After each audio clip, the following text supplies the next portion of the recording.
دل کو اتنا بڑا کرنا ہے، معاف کر کے سب کو، دل صاف کر کے اپنی دعا کے لیے بیٹھنا ہے۔ یاد رکھیں جس دعا کے اندر نفرت، بغض، حسد، کینہ، جھوٹ ہوگا، وہ میں مان ہی نہیں سکتی اس کی دعا اوپر جائے گی، وہ پینڈلم بن کے یہیں پہ گھومتی رہے گی، وہ کبھی اوپر نہیں جائے گی۔ تو دعا کی منظوری کا سب سے پہلا طریقہ ہے کہ پہلے من صاف کر پھر مانگ اللہ کرو۔ تو جو ہے دوسری بات یاد رکھیے گا اپنے لیے کہ جو ہے نا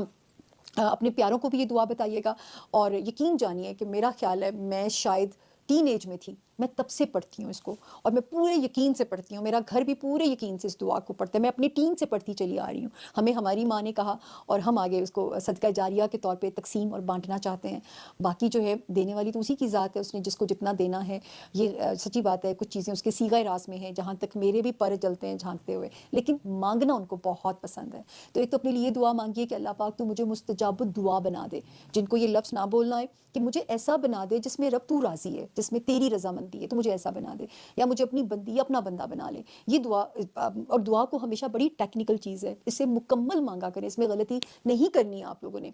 اچھا جی، دعا تو بہت چھوٹی سی ہے، لیکن آپ نے کیا کرنا ہے، کیونکہ دیکھیں کہیں رمضان پہلے شروع ہو جاتا ہے، کہیں بعد میں شروع ہوتا ہے، تو آپ لوگوں نے یہ کرنا ہے کہ جیسے رمضان کی اناؤنسمنٹ ہو، وہ مغرب کا وقت ہے یا وہ عشاء کا وقت ہے، دونوں کے ساتھ ہمیں نوافل پڑھنے کی اجازت ہے۔ تو جب آپ نے سن لیا کہ صبح ہم نے روزہ رکھنے جا رہے ہیں، پہلا روزہ ہے، وہ مغرب کی اناؤنسمنٹ ہو گئی ہے یا عشاء کی، نماز پڑھی، نماز پڑھنے کے بعد آپ نے 2 نفل حاجت کے پڑھنے ہیں۔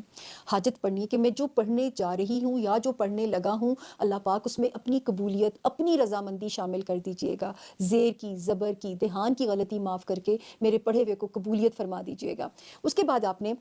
اس کو پڑھ لیا، ٹھیک ہے، 2 نوافل حاجت کے آپ نے 11 مرتبہ شروع میں بھی درود شریف دعا سے پہلے جو پڑھنی ہے، بیچ میں درود ابراہیمی پڑھیے گا، اور آخر میں بھی 11 ٹائمز شروع میں، 11 ٹائمز درود شریف آخر میں، درمیان میں صرف 3 مرتبہ، کتنی چھوٹی سی دعا ہے، صرف 3 مرتبہ سورہ فتح، فاتحہ نہیں فتح، ٹھیک ہے نا، سورہ فتح آپ نے پڑھنی ہے، اور جو ہے اس کی ٹرانسلیشن ضرور پڑھنی ہے تاکہ آپ کو پتہ ہونا چاہیے کہ آپ کیا پڑھنے جا رہے ہیں۔ 3 مرتبہ سورہ فتح پڑھنی ہے، اور اس کے بعد آپ نے دعا کرنی ہے کہ میرا رب اگلا رمضان آنے تک مجھے اپنی رحمتوں میں، اپنی برکتوں میں رکھیں، مجھ پہ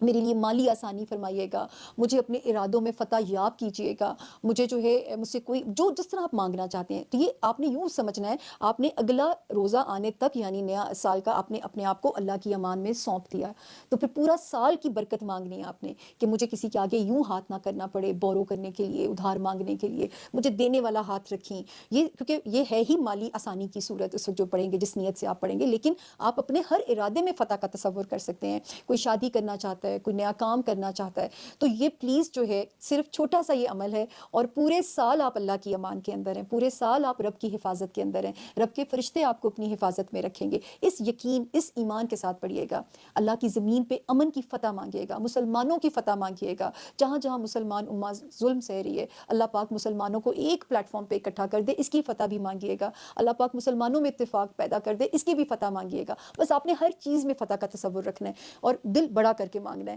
پھر دیکھیے گا کہ اوپر سے آپ کے لیے کیسے آسانیاں ہوتی ہیں۔ چھوٹا سا یہ عمل ہے، لیکن یقین کیجئے کہ پورے سال کے لیے آپ اس کی امان کے اندر ہیں۔ یہ میں خود کرتی ہوں،